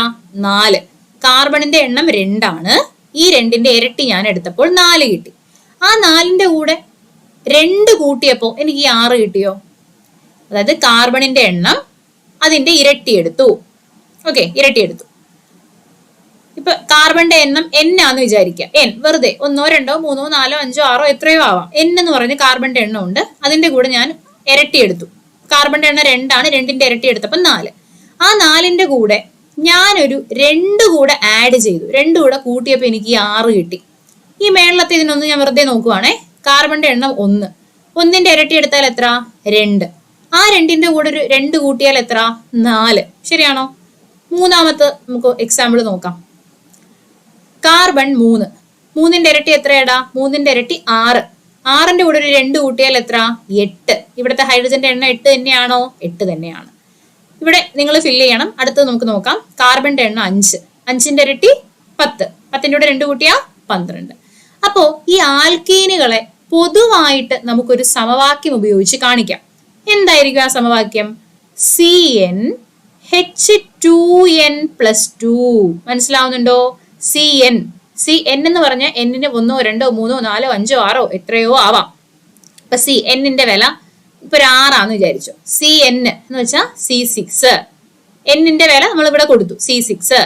H2n എന്ന് പറഞ്ഞ ഇരട്ടി എടുക്കണം അല്ലേ? 6ന്റെ ഇരട്ടി എത്ര? 12. 12ന്റെ കൂടെ ഒരു 2 കൂട്ടണം, 14. അപ്പൊ C6 വന്നാൽ H14 വരും. C6H14 ഇതിങ്ങനെ തന്നു കഴിഞ്ഞാൽ ഇതൊരു ആൽക്കെയിൻ ആണെന്ന് മനസ്സിലാക്കാം. നിങ്ങൾക്ക് വേണമെങ്കിൽ പരീക്ഷയ്ക്ക് ഇതേപോലെ തരാം. C2H6, C3H8, C6H14 ഇങ്ങനെ കുറെ തന്നിട്ട് ഇതിൽ ആൽക്കെയിനുകളെ കണ്ടെത്തുക, അല്ലെങ്കിൽ ആൽക്കെയിൻ അല്ലാത്തത് ഏതെന്നൊക്കെ ചോദിക്കാം. അപ്പൊ എന്ത് ചെയ്താൽ മതി? കാർബണിന്റെ എണ്ണം എടുക്കുക, അതിന്റെ ഇരട്ടി എടുക്കുക, അതിന്റെ കൂടെ ഒരു 2 കൂട്ടി നോക്കുമ്പോൾ ഹൈഡ്രജന്റെ എണ്ണം കിട്ടുന്നുണ്ടെങ്കിൽ അതെന്തായിരിക്കും? ആൽക്കെയിൻ ആയിരിക്കും, പൂരിത ഹൈഡ്രോ കാർബൺ ആയിരിക്കും. മനസ്സിലായല്ലോ? അതാണ് ഇവിടെ എഴുതിയിരിക്കുന്നത്. ആൽക്കെയിനുകൾക്ക് ഒരു പൊതു സമവാക്യം രൂപീകരിച്ചുകൂടെ എന്ന് ചോദിക്കുന്നുണ്ട്. ഓക്കെ, പൊതു സമവാക്യം നമ്മൾ രൂപീകരിച്ചു. ആ പൊതു സമവാക്യമാണ് എന്ത്? CnH2n+2. ഇതാണ് CnH2n+2. ഇതാണ് ആൽക്കെയിനുകളുടെ പൊതു സമവാക്യം. ഓക്കെ, ആൽക്കെയിനുകളുടെ പൊതു സമവാക്യം കിട്ടിയെന്ന് വിചാരിക്കുന്നു. ഓക്കെ, ശരി. ഇനി നമുക്ക് IUPAC ആരാന്ന് നോക്കാം. പരീക്ഷയ്ക്ക് ക്വസ്റ്റ്യൻ വന്നിട്ടുള്ള ഭാഗമാണ് IUPAC. പരീക്ഷയ്ക്ക് ക്വസ്റ്റ്യൻ വന്നിട്ടുള്ള ഭാഗം. രസതന്ത്രത്തിൽ ലോകമെമ്പാടും സംഭവിക്കുന്ന നൂതന പ്രവണതകൾ മുന്നോട്ട് കൊണ്ടുപോകുന്നതിനും അതുവഴി മാനവരാശിയുടെ പുരോഗതിക്ക് രസതന്ത്രത്തിൻ്റെതായ സംഭാവന നൽകുന്നതിനുമായി പ്രവർത്തിക്കുന്ന അന്താരാഷ്ട്ര സംഘടനയാണ് IUPAC. ഈ IUPACയുടെ പൂർണ്ണ രൂപം പ്രീവിയസ് ക്വസ്റ്റ്യൻ ആണ് കേട്ടോ, പ്രീവിയസ് ക്വസ്റ്റ്യൻ ആണ്. International union of pure and applied chemistry. International union of pure and applied chemistry 1919 ഈ ഒരു സംഘടന രൂപീകരിക്കപ്പെട്ടത്. ഇതിന്റെ ആസ്ഥാനം എന്ന് പറയുന്നത് സ്വിറ്റ്സർലാൻഡിലെ സൂറിച്ചാണ്. അതും PYQ ആണ്. സ്വിറ്റ്സർലാൻഡിലെ സൂറിച്ചിലാണ് ഇതിന്റെ ആസ്ഥാനം എന്ന് പറയുന്നത്. എന്താണ് ഇയാളുടെ ജോലി? മൂലകങ്ങളുടെയും സംയുക്തങ്ങളുടെയും നാമകരണം, പേര് കൊടുക്കുന്നു. പുതിയൊരു മൂലകത്തെ കണ്ടുപിടിച്ചാൽ അതിന്റെ പേര് കൊടുക്കുന്നു, പുതിയൊരു സംയുക്തത്തെ കണ്ടുപിടിച്ചാൽ അതിന് പേര് കൊടുക്കുന്നു. അതൊക്കെ ഈ ഒരു സംഘടനയാണ്, IUPAC ആണ്. അറ്റോമിക ഭാരത്തിന്റെയും ഭൗതിക സ്ഥിരാങ്കങ്ങളുടെയും ഏകീകരണം, നൂതന പദങ്ങളുടെ അംഗീകാരം എന്നിങ്ങനെ നിരവധി വസ്തുതകൾ IUPACയുടെ നേതൃത്വത്തിലാണ് തീരുമാനിക്കപ്പെടുന്നത്. അപ്പൊ കെമിസ്ട്രിയായിട്ട് ബന്ധപ്പെട്ട അവസാന വാക്കായിട്ട് നിൽക്കുന്ന സംഘടനയാണ് ആര്? IUPAC എന്ന് പറയുന്നത്. ഓക്കെ ആണല്ലോ? അപ്പൊ ഇതുവരെയുള്ള കാര്യങ്ങൾ സെറ്റാണ് എന്ന് കരുതുന്നു. ഇനി നമുക്ക് എന്ത് ചെയ്യാം? ഈ ഒരു സീരീസിലുള്ള തന്മാത്രകളുടെ സമവാക്യം എടുത്തിട്ട് നമുക്ക് വേറൊരു ചെറിയൊരു കാര്യം പഠിക്കാം. ഇങ്ങോട്ട് തന്നെ ഞാൻ തിരിച്ചു വരികയാണ്. നോക്കിക്കോളൂ. ഇവിടെ തൽക്കാലം ഈ എഴുതിയ കാര്യങ്ങളൊന്നും വായിക്കുകയാണ് കേട്ടോ. എന്നിട്ട് നമുക്ക് വേറൊരു കാര്യം നോക്കാം. നോക്കണേ. ഇവിടെ ഈ അടുത്തടുത്തുള്ള 2 പേര് CH4ഉം C2H6ഉം ഇവര് തമ്മിലുള്ള വ്യത്യാസം എത്രയാന്ന് പറയണം. ഇവിടെ ഒരു C, ഇവിടെ 2 C. അപ്പൊ എത്രയാ വ്യത്യാസം? ഇവന്മാർക്കിടയിൽ എത്ര കാർബണിന്റെ വ്യത്യാസം ഉണ്ട്? 1 കാർബണിന്റെ വ്യത്യാസമാണ് ഉള്ളത് അല്ലെ, തമ്മിലുള്ള വ്യത്യാസം. ഇവിടെ 6 ഹൈഡ്രജൻ ഉണ്ട്, ഇവിടെ 4 ഹൈഡ്രജനേ ഉള്ളൂ. ഇവിടെ ഹൈഡ്രജന്റെ എണ്ണത്തിൽ എത്രയാണ് വ്യത്യാസം ഉള്ളത്? 2 ഹൈഡ്രജന്റെ വ്യത്യാസമാണ് ഉള്ളത്. അപ്പൊ ഒരു CH2ന്റെ വ്യത്യാസമാണ് ഈ 2 പേര് തമ്മിലുള്ളത്. നമുക്ക് അടുത്ത 2 പേരെ തമ്മിൽ ഈ ഒരു വ്യത്യാസം എടുത്ത് നോക്കാം, എത്ര വരുന്നു നോക്കാം. C2H6ഉം C3H8ഉം. C2 ഇവിടെ C3. എത്ര കാർബണിന്റെ വ്യത്യാസം വരുന്നു? 1 കാർബണിന്റെ വ്യത്യാസം. ഇവിടെ H6, ഇവിടെ H8. എത്ര ഹൈഡ്രജന്റെ വ്യത്യാസം? 2 ഹൈഡ്രജന്റെ വ്യത്യാസം വരുന്നു. CH2ന്റെ വ്യത്യാസമാണ് ഇവിടെയും വരുന്നത്. ശരിയല്ലേ? അപ്പോ ഇങ്ങനെ നമ്മൾ ഏതെടുത്താലും ഈ ഒരു ആൽക്കേനുകളുടെ സീരീസിൽ അടുത്തടുത്തുള്ള ആരെ എടുത്താലും അവർ തമ്മിൽ എത്രയുടെ വ്യത്യാസമായിരിക്കും ഉണ്ടാവുക? ഒരു CH2 ഗ്രൂപ്പിന്റെ വ്യത്യാസമായിരിക്കും ഈ അടുത്തടുത്തുള്ള ആൾക്കാർ തമ്മിൽ ഉണ്ടാവുക. ഇങ്ങനെ ഈ ഒരു സീരീസ്, ഇങ്ങനെയുള്ള സംയുക്തങ്ങളുടെ സീരീസിനെ നമ്മൾ വിളിക്കുന്ന പേരാണ് ഹോമലോഗസ് സീരീസ്. പരീക്ഷയ്ക്ക് PYQ ചോദിച്ചിട്ടുള്ളതാണ് ഹോമലോഗസ് സീരീസ്. ഓക്കെ, അപ്പൊ ഇതൊക്കെ തമ്മിൽ നമ്മുടെ ഇപ്പൊ ആൽക്കൈന്റെ കേസിൽ അടുത്തടുത്തുള്ള 2 അംഗങ്ങൾ തമ്മിൽ എത്രയുടെ വ്യത്യാസമാണ് ഉള്ളതെന്ന് ചോദിച്ചാൽ CH2ന്റെ വ്യത്യാസമാണ് ഉള്ളതെന്ന് പറയണം കേട്ടോ. നമുക്ക് നോക്കാം. ഒരു ഹോമലോഗസ്, ഇങ്ങനെയുള്ള സീരീസിനെയാണ് ഹോമലോഗസ് സീരീസ് എന്ന് വിളിക്കുന്നത്. ആ ഹോമലോഗസ് സീരീസിന്റെ പ്രത്യേകതകൾ എന്തൊക്കെയാണെന്ന് നോക്കാം. അംഗങ്ങളെ ഒരു പൊതുവാക്യം കൊണ്ട് പ്രതിനിധീകരിക്കാൻ കഴിയുന്നു. ആ പൊതുവാക്യം നമ്മൾ നേരത്തെ കണ്ടു, CnH2n+2 അല്ലെ? ഒരു പൊതുവാക്യം കൊണ്ട് നമുക്ക് പറയാൻ പറ്റും. അടുത്തടുത്തുള്ള അംഗങ്ങൾ തമ്മിൽ ഒരു CH2 ഗ്രൂപ്പിന്റെ വ്യത്യാസം മാത്രമാണ് ഉള്ളത്. ഈ ഒരു സീരീസിൽ അടുത്തടുത്ത് വരുന്ന ആൾക്കാർ തമ്മിൽ ഒരു CH2 ഗ്രൂപ്പിന്റെ വ്യത്യാസം മാത്രമാണ് ഉള്ളത്. അംഗങ്ങൾ രാസഗുണങ്ങളിൽ സാമ്യം പ്രകടിപ്പിക്കുന്നു. ഈ ഒരു സീരീസിൽ വരുന്ന ആൾക്കാർ തമ്മിൽ രാസഗുണങ്ങൾ, കെമിക്കൽ പ്രോപ്പർട്ടീസിൽ ഒരുപാട് എന്ത് കാണിക്കുന്നുണ്ട്? സിമിലാരിറ്റീസ്, സാമ്യതകൾ കാണിക്കുന്നുണ്ട്.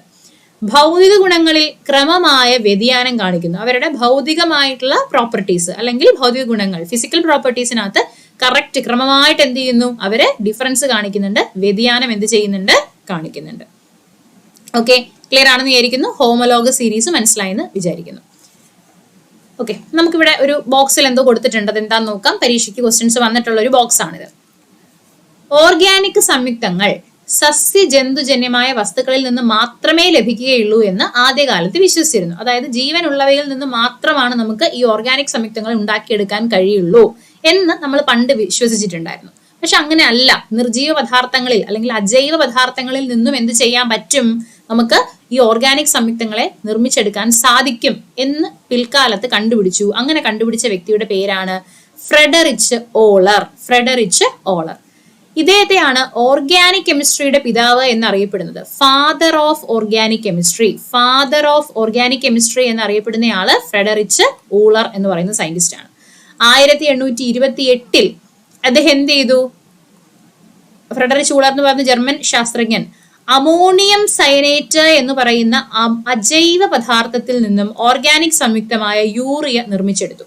അതായത് ആദ്യത്തെ ഓർഗാനിക് സംയുക്തം, ആദ്യമായി നിർമ്മിക്കപ്പെട്ട ഓർഗാനിക് സംയുക്തം ഏതെന്ന് ചോദിച്ചാൽ യൂറിയയാണ് ഉത്തരം.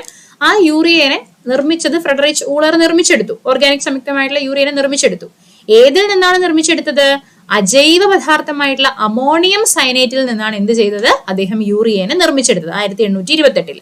അപ്പൊ അതിൽ നിന്ന് മനസ്സിലായി ജീവനുള്ള വസ്തുക്കളിൽ നിന്ന് മാത്രമല്ല അജൈവ പദാർത്ഥങ്ങളിൽ നിന്നും നമുക്ക് എന്ത് ചെയ്യാം? ഓർഗാനിക സംയുക്തങ്ങളെ നിർമ്മിച്ചെടുക്കാൻ സാധിക്കും. ഓക്കെ, അപ്പോ ഇവിടെ നോക്കിക്കോളൂ. അമോണിയം സയനേറ്റ് ആണ് ഇത് എഴുതിയിരിക്കുന്നത്. NH4CNO. ഇതൊക്കെ ഒന്ന് പഠിച്ചു വെക്കുക. LPPക്കാർ പ്രത്യേകിച്ചും ഈ പറയുന്ന സംയുക്തങ്ങളുടെ പേരുകളും കോമ്പൗണ്ട്സ് ഒക്കെ ഒന്ന് പഠിച്ചു വെക്കുക. ഇതിൽ നിന്ന് അതിനെ ചൂടാക്കിയിട്ടാണ് അദ്ദേഹത്തിന് യൂറിയ കിട്ടിയത്. യൂറിയയുടെ പഠിച്ചു വെക്കണം ഉറപ്പായിട്ടും. NH2CO, NH2 യൂറിയയുടേത് ഉറപ്പായിട്ടും പഠിച്ചു വെക്കുക. ഓക്കെ, അപ്പോൾ father of organic chemistry, organic കെമിസ്ട്രിയുടെ പിതാവ് എന്നറിയപ്പെടുന്നത് ഫ്രെഡറിച്ച് ഊളർ ആണ്. യൂറിയ അജൈവ പദാർത്ഥത്തിൽ നിന്നും ആദ്യമായി യൂറിയ നിർമ്മിച്ചെടുത്തത് ആരാണ്? ഫ്രെഡറിച്ച് ഊളർ ആണ്. ക്ലിയർ അല്ലേ? ഇനി നമുക്ക് അപൂരിത ഹൈഡ്രോ കാർബണുകളിലേക്ക് പോകാം. നമ്മൾ നേരത്തെ പറഞ്ഞു കാർബൺ ആറ്റങ്ങൾക്കിടയിൽ ഏകബന്ധനം മാത്രം വന്നു കഴിഞ്ഞാൽ അത് പൂരിത ഹൈഡ്രോ കാർബൺ ആണ്, സാച്ചുറേറ്റഡ് ഹൈഡ്രോ കാർബൺ ആണ്. എന്നാൽ കാർബൺ ആറ്റങ്ങൾക്കിടയിൽ ദ്വിബന്ധനമോ അല്ലെങ്കിൽ ത്രിബന്ധനമോ ഉള്ള ഹൈഡ്രോ കാർബണിനെയാണ് നമ്മൾ അപൂരിത ഹൈഡ്രോ കാർബൺ അല്ലെങ്കിൽ അൺസാച്ചുറേറ്റഡ് ഹൈഡ്രോ കാർബൺ എന്ന് വിളിക്കുന്നത്. അപൂരിത ഹൈഡ്രോ കാർബൺ അല്ലെങ്കിൽ അൺസാച്ചുറേറ്റഡ് ഹൈഡ്രോ കാർബൺ എന്ന് വിളിക്കുന്നു. ദ്വിബന്ധനം വന്നാലും ശരി, ത്രിബന്ധനം വന്നാലും ശരി, അതിനെ നമ്മൾ അപൂരിത ഹൈഡ്രോ കാർബണുകൾ അല്ലെങ്കിൽ അൺസാച്ചുറേറ്റഡ് എന്ന് വിളിക്കുന്നു. ഇതിൽ തന്നെ ദ്വിബന്ധനം വരികയാണെങ്കിൽ അത്തരം ആൾക്കാരെ നമ്മൾ ആൽക്കീനുകൾ എന്ന് വിളിക്കും. ആൽക്കീനുകൾ. ത്രിബന്ധനം വന്നു കഴിഞ്ഞാൽ അവന്മാരെ നമ്മൾ ആൽക്കൈനുകൾ എന്ന് വിളിക്കും. ആൽക്കൈനുകൾ. അപ്പോ നേരത്തെ നമ്മൾ പഠിച്ചു നിർത്തി എന്തായിരുന്നു? ഏകബന്ധനം വന്നു കഴിഞ്ഞാൽ അവനെ വിളിക്കുന്നത് ആൽക്കേൻ എന്നാണ്. ആൽക്കെയിൻ, ആൽക്കെയിൻ എന്നാണ് വിളിക്കുക. അത് പൂരിത ഹൈഡ്രോ കാർബൺ ആണ്, സാച്ചുറേറ്റഡ് ഹൈഡ്രോ കാർബൺ ആണ്. ഇനി ട്രിപ്പിൾ ബോണ്ടോ അല്ലെങ്കിൽ ഡബിൾ ബോണ്ടോ വന്നു കഴിഞ്ഞാൽ അവനെ എന്താണ് വിളിക്കുക? അവനെ നമ്മൾ അപൂരിത ഹൈഡ്രോ കാർബണുകൾ അല്ലെങ്കിൽ അൺസാച്ചുറേറ്റഡ് ഹൈഡ്രോ കാർബൺസ് എന്ന് വിളിച്ചു. അതിൽ തന്നെ ആ അൺസാച്ചുറേറ്റഡ് അല്ലെങ്കിൽ അപൂരിത ഹൈഡ്രോ കാർബണുകളിൽ തന്നെ ദ്വിബന്ധനം വരികയാണെങ്കിൽ അയാളെ നമ്മൾ ആൽക്കീൻ എന്ന് വിളിക്കും. ത്രിബന്ധനം വന്നാൽ അയാൾ എന്ത് വിളിക്കും? ആൽക്കൈൻ എന്ന് വിളിക്കും. ത്രിബന്ധനം വന്നാൽ ആൽക്കൈൻ എന്നാണ് നമ്മൾ എന്ത് ചെയ്യുക? വിളിക്കാം. ഓക്കെ, അപ്പൊ ഇവിടെ എഴുതിക്കുന്ന നോക്കൂ. ഏതെങ്കിലും രണ്ട് കാർബൺ ആറ്റങ്ങൾക്കിടയിൽ ഒരു ദ്വിബന്ധനം ഉള്ള ഹൈഡ്രോ കാർബണുകളെ ആൽക്കീനുകൾ എന്ന വിഭാഗത്തിൽ പെടുത്തുന്നു. ഇവിടെ നോക്കൂ. കാർബൺ ആറ്റത്തിന്റെ എണ്ണം 2 എണ്ണമാണ്. നമുക്ക് ഒരു കാർബൺ മാത്രം ഉപയോഗിച്ചിട്ട് ഒരു ദ്വിബന്ധനം ഉണ്ടാക്കാൻ പറ്റുമോ? ഇല്ല. 2 പേരുണ്ടെങ്കിലല്ലേ ദ്വിബന്ധനം കൊടുക്കാനായിട്ട് സാധിക്കുള്ളൂ.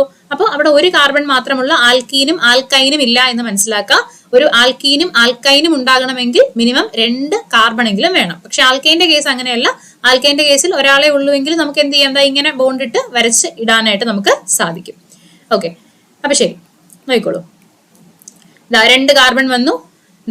ഡബിൾ ബോണ്ട് വന്നു കഴിഞ്ഞാല് ഇവിടെ 2 എണ്ണം, 1, 2, അപ്പൊ ടോട്ടലി 4 എണ്ണം. 4 വാലൻസി പൂർത്തിയാക്കി. ഇവിടെയും 4 വാലൻസി കറക്റ്റ് ആയിട്ട് പൂർത്തിയാക്കിയിട്ടുണ്ട്. കണ്ടൻസ്ഡ് ഫോമിൽ എഴുതാനൊക്കെ നേരത്തെ ഞാൻ പറഞ്ഞു തന്നതാണ്, നിങ്ങൾക്ക് അറിയാമെന്ന് വിചാരിക്കുന്നു. CH2 ഡബിൾ ബോണ്ട്, CH2 തന്മാത്ര സൂത്രം എഴുതുമ്പോൾ C2H4. ഇതേപോലെ തന്നെയാണ് ബാക്കി എല്ലാം വരുന്നത്. ഓക്കെ, ഇവിടെ ഇങ്ങനെ ചരിച്ചു വരച്ചിരിക്കുന്നതുകൊണ്ട് ബുദ്ധിമുട്ട് വിചാരിക്കേണ്ട. നേരെ വരച്ചാലും താഴോട്ട് വരച്ചാലും ഒക്കെ ഒരുപോലെ തന്നെയാണ്, വ്യത്യാസമില്ല കേട്ടോ. ശരി, അപ്പൊ ആ ഒരു ഫോമിലയും എഴുതാൻ നിങ്ങൾക്ക് മനസ്സിലായി. ഇവിടെ പറഞ്ഞു തരണ്ടല്ലോ അല്ലെ. ഇവിടെ കാർബൺ, ഒരു കാർബൺ ഉണ്ട്, ഡബിൾ ബോണ്ട് 2, 3, 1, 4. അപ്പൊ CH2, CH2. ഈ ഡബിൾ ബോണ്ട് അതേപോലെ നമ്മൾ ഇട്ടു. ഇനി ഈ കാർബൺ എല്ലാവരും ഒന്ന് നോക്കിക്കേ. ഈ കാർബണിനെ ഒന്ന് നോക്കൂ. ഇവിടെ 2 എണ്ണം ഉണ്ട് അല്ലെ. ഇവിടെ 2 എണ്ണം ഉണ്ട്. ഇങ്ങോട്ടൊന്ന് 3, ഒരെണ്ണം കൂടി മതി, 4 അല്ലെ. അപ്പൊ ഒരു ഹൈഡ്രജൻ മാത്രമേ നമുക്ക് അവിടെ ആവശ്യമുള്ളൂ, CH. സിംഗിൾ ബോണ്ട് പിന്നെയും കൊടുത്തു. ഇവിടെ 3 എണ്ണം വേണം, CH3. ഓക്കെ, ബാക്കിയുള്ളതും നേരത്തെ പറഞ്ഞ പോലെ തന്നെ നിങ്ങൾ പൂർത്തിയാക്കാൻ വേണ്ടിയിട്ട് ശ്രമിക്കുക. ഇനി നമുക്ക് ഇതിനെന്തെങ്കിലും, നേരത്തെ നമ്മൾ ആൽക്കെയിന്റെ കേസ് പഠിച്ച പോലെ ഇതിനെന്തെങ്കിലും പൊതുവായിട്ടുള്ള സമവാക്യം ഉണ്ടോ എന്ന് നോക്കിയാലോ. കഴ്സർ ഇങ്ങോട്ട് പോയി. നോക്കിക്കോ. C2H4 ഇതിന്റെ ഇരട്ടിയല്ലേ എടുത്ത് എഴുതിയിരിക്കുന്നേ. C3H6 ഇരട്ടിയല്ലേ എടുത്ത് എഴുതിയിരിക്കുന്നേ.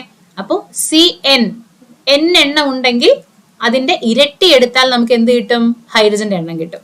അപ്പൊ C5 ആണെങ്കിലോ H എത്ര വരും? ഇരട്ടി എടുത്താൽ മതി. 5 2 10 ഇരട്ടി എടുത്താൽ മതി. C7 വന്നാൽ H എത്ര എണ്ണം വരും? 7 2 14 കിട്ടി. അപ്പൊ ഇങ്ങനെ കാണിച്ചു കഴിഞ്ഞാൽ അത് ആൽക്കീൻ ആണ്, ഡബിൾ ബോണ്ട് വരുന്ന ആൽക്കീൻ ആണെന്ന് മനസ്സിലാക്കാം. നേരത്തെ എന്താ പഠിച്ചേ? ആൽക്കെയിന്റെ കേസിൽ CnH2n+2 ഇരട്ടി എടുത്തിട്ട് അതിന്റെ കൂടെ 2 കൂട്ടിക്കഴിഞ്ഞാൽ ആൽക്കെയിൻ ആണ് നമുക്ക് കിട്ടുക. ഇരട്ടി മാത്രം എടുത്ത് എഴുതി കഴിഞ്ഞാൽ, കാർബൺ എത്ര എണ്ണം ഉണ്ടോ അതിന്റെ ഇരട്ടി മാത്രം നമ്മൾ എടുത്ത് എഴുതി കഴിഞ്ഞാൽ നമുക്ക് അവിടെ എന്താ കിട്ടുന്നേ? ആൽക്കീനുകളാണ് കിട്ടുന്നത്. ആൽക്കീനുകൾ. മനസ്സിലായല്ലോ? ഓക്കെ. അപ്പൊ പൊതുസമവാക്യം എഴുതാനാണ് ഇവിടെ പറഞ്ഞേക്കുന്നത്. പൊതുസമവാക്യം നമ്മൾ ഓൾറെഡി പഠിച്ചു. CnH2n. ഓക്കെ, ശരി. അടുത്തത് ഇനി ഹോമലോഗ് സീരീസ് ആണോ നോക്കിയാലോ. ഈ പറഞ്ഞിരിക്കുന്ന ആൽക്കീനുകൾ ഹോമലോഗ് സീരീസ് ആണോ നോക്കാം. C2 ഇങ്ങോട്ട് എഴുതട്ടെ. C2H4 അടുത്തത് C3H6 തമ്മിലുള്ള വ്യത്യാസം എടുത്ത് നോക്ക്. C2ഉം C3യും എത്ര കാർബണിന്റെ വ്യത്യാസം? 1 കാർബണിന്റെ വ്യത്യാസം. 4ഉം 6ഉം എത്ര ഹൈഡ്രജന്റെ വ്യത്യാസം? 2 ഹൈഡ്രജന്റെ വ്യത്യാസം. C4 എഴുതിയാൽ എങ്ങനെ വരും? ആൽക്കീൻ. 4ന്റെ ഇരട്ടി എടുത്താൽ പോരെ? 4ന്റെ ഇരട്ടി 8. ഇവന്മാര് തമ്മിൽ നോക്കിക്കേ. C3യും C4ഉം സിയുടെ വ്യത്യാസം 6 8ഉം തമ്മിൽ CH2 വ്യത്യാസം തന്നെയല്ലേ വരുന്നത്. അപ്പൊ ആൽക്കീനുകളും എന്താണ്? ഒരു ഹോമലോഗസ് സീരീസ് ആണ്. ആൽക്കീനുകളും ഹോമലോഗസ് സീരീസിന് ഉദാഹരണം ആണ്. അപ്പൊ ഈ ആൽക്കീനിന്റെ കേസിലാണെങ്കിലും അടുത്തടുത്തുള്ള 2 മെമ്പേഴ്സ്, 2 അംഗങ്ങൾ തമ്മിൽ എത്രയുടെ വ്യത്യാസം തന്നെയാ ഉള്ളത്? CH2 ഗ്രൂപ്പിന്റെ വ്യത്യാസം തന്നെയാണ് ഉള്ളത്. ക്ലിയർ ആണല്ലോ? നെക്സ്റ്റിലേക്ക് പോകാം. അടുത്തെന്താ? ത്രിബന്ധനമാണ് അല്ലെ. ട്രിപ്പിൾ ബോണ്ട് ആണ് നമുക്ക് അടുത്ത് നോക്കേണ്ടത്. ട്രിപ്പിൾ ബോണ്ട് കാണുന്നു. 3 1 4. ഇങ്ങനെ ത്രിബന്ധനമുള്ള ഹൈഡ്രോ കാർബണുകളെ ആൽക്കൈനുകൾ എന്നാണ് വിളിക്കുന്നത്. ഓൾറെഡി നമ്മൾ പഠിച്ചതാണ്. ആൽക്കൈനുകൾ എന്ന് വിളിക്കും. അപ്പൊ ആൽക്കെയിൻ, ഏകബന്ധനം വരുന്ന ആൽക്കെയിൻ മാത്രമാണ് പൂരിത ഹൈഡ്രോ കാർബൺ അല്ലെങ്കിൽ സാച്ചുറേറ്റഡ് ഹൈഡ്രോ കാർബൺ. ആൽക്കീനും ആൽക്കൈനും അൺസാച്ചുറേറ്റഡ് ആണ്, അപൂരിത ഹൈഡ്രോ കാർബണുകൾക്ക് ഉദാഹരണം ആണ്. കണ്ടൻസ്ഡ് ഫോർമുലയും കാര്യങ്ങളൊക്കെ നോക്കാം. ഇവിടെയും മിനിമം 2 പേര് വേണം. 2 പേര് വന്നു. CH triple bond CH. കണ്ടല്ലോ, C2H2. അടുത്തത് നോക്കാം. 3 പേര് എഴുതിയിട്ടുണ്ട്. ഞാൻ നിങ്ങൾക്ക് വേണമെങ്കിൽ ഒന്ന് പറഞ്ഞുതരാം കേട്ടോ. ഇത് ഒരെണ്ണം ചെയ്യാൻ പറഞ്ഞുതരാം. 3 ആൾക്കാർ, അതിൽ 2 പേർക്കിടയിൽ ട്രിപ്പിൾ ബോണ്ട് വരണം. ബാക്കി സിംഗിൾ ബോണ്ട് ഇട്ട് നമ്മൾ എഴുതിയിട്ടുണ്ട്. 3 പേര്. ഇവിടെ 3 എണ്ണം ഉണ്ട്. ഇപ്പൊ ഈ കാർബണിന് എത്ര എണ്ണം വേണം? എത്ര ഹൈഡ്രജൻ വേണം? 1 ഹൈഡ്രജൻ മതി. ഈ കാർബണിനെ എല്ലാവരും നോക്കിക്കേ. ഈ കാർബണിനെ മാത്രം നോക്കിക്കേ. ഇവിടെ 3 പേരുണ്ട്. ഇവിടെ ഒരാളുണ്ട്. ടോട്ടലി 4 എണ്ണം കംപ്ലീറ്റ് ആയില്ല ഇയാളുടെ കേസിൽ. ആയി. അപ്പൊ ഇനി ഹൈഡ്രജന്റെ ആവശ്യം ഉണ്ടോ? ഇയാൾക്കുണ്ടോ? ഈ രണ്ടാമത്തെ കാർബണിന് ഹൈഡ്രജന്റെ ആവശ്യം ഉണ്ടോ? ഇല്ല. കണ്ടോ, ഹൈഡ്രജൻ ഇട്ടിട്ടില്ല. കണ്ടോ, ഹൈഡ്രജന്റെ ആവശ്യമില്ല. അപ്പൊ എണ്ണം കറക്റ്റ് പഠിക്കുക. ഇതിനാണ് നമ്മൾ ആദ്യം തന്നെ ആ ഒരു വരകളുടെ എണ്ണം 4 ആയിട്ട് നിൽക്കണം എന്ന് പറഞ്ഞ് പഠിച്ചത് കേട്ടോ. അപ്പൊ ഇവിടെ നമ്മുടെ ഹൈഡ്രജന്റെ ആവശ്യമില്ല. ഈ ലാസ്റ്റ് കാർബണിനാണെങ്കിൽ 1 വര മാത്രമേ ഉള്ളൂ. അപ്പൊ എത്ര ഹൈഡ്രജൻ വേണം? 3 ഹൈഡ്രജൻ വേണം. അപ്പൊ CH ട്രിപ്പിൾ ബോണ്ട് CH3. ഈ രണ്ടാമത്തെ കാർബണിന് ഹൈഡ്രജന്റെ ആവശ്യം ഇല്ല. ബാക്കി 2 നിങ്ങൾക്ക് ചെയ്തു നോക്കാൻ പറ്റുമല്ലോ. നിങ്ങൾക്ക് ചെയ്തു നോക്കാൻ സാധിക്കും. പൊതുവാക്യം ഉണ്ടോ നോക്കിക്കേ. പൊതുവാക്യം ഉണ്ടോ നോക്കാം. C2H2. അപ്പൊ ഈക്വൽ, കാർബണിന്റെയും ഹൈഡ്രജന്റെ എണ്ണം തുല്യമായിട്ട് വരുന്നതായിട്ട് തോന്നുന്നുണ്ടല്ലേ. അപ്പൊ അടുത്തത് നോക്കുക, ശരി തന്നെയാണെന്ന് അറിയാൻ. C3H4. അയ്യോ അല്ല. അപ്പൊ കാർബണിന്റെ എണ്ണവും ഹൈഡ്രജന്റെ എണ്ണവും തുല്യമല്ല, വേറെന്തോ പരിപാടിയാണ് ഇവിടെ ഉള്ളത്. നമുക്ക് എന്താ നോക്കാം അല്ലെ. C3 ഈ 3ന്റെ കൂടെ 3ന്റെ ഇരട്ടി എടുത്തേ. 3ന്റെ ഇരട്ടി എടുത്ത 6. 6ൽ നിന്നൊരു 2 കുറച്ചാൽ 4 കിട്ടത്തില്ലേ? കിട്ടും. ഈ ആദ്യത്തെ നോക്കാം അല്ലെ. C2 2ന്റെ ഇരട്ടി എത്ര? 4. 4ൽ നിന്നൊരു 2 കുറച്ചാൽ 2 കിട്ടത്തില്ലേ? കിട്ടും. അപ്പൊ ആൽക്കൈനിന്റെ പൊതുസമവാക്യം എന്ന് പറഞ്ഞാൽ CnH2n-2. ഇരട്ടി എടുക്കുക, അതിൽ നിന്ന് 2 കുറയ്ക്കുക. അപ്പൊ ആദ്യത്തത് CnH2n+2 ആയിരുന്നു. രണ്ടാമത്തെ ആൽക്കീന്റെ കേസ് CnH2n ആയിരുന്നു. മൂന്നാമത്തതിന്റെ കേസ് CnH2n-2. എക്സാമ്പിൾ ചെയ്ത് നോക്കാം അല്ലെ. C5 വന്നാൽ എങ്ങനെ ചെയ്യാൻ പറ്റും? ഇവിടെ 4 ആണുള്ളത്. ഞാൻ 4 തന്നെ ഇടാം. C4. ഓക്കെ, C4 വന്നാൽ എങ്ങനെ എഴുതാം? 4ന്റെ ഇരട്ടി 8. 8ൽ നിന്ന് 2 കുറച്ചാൽ 6. C4H6 ആണല്ലോ.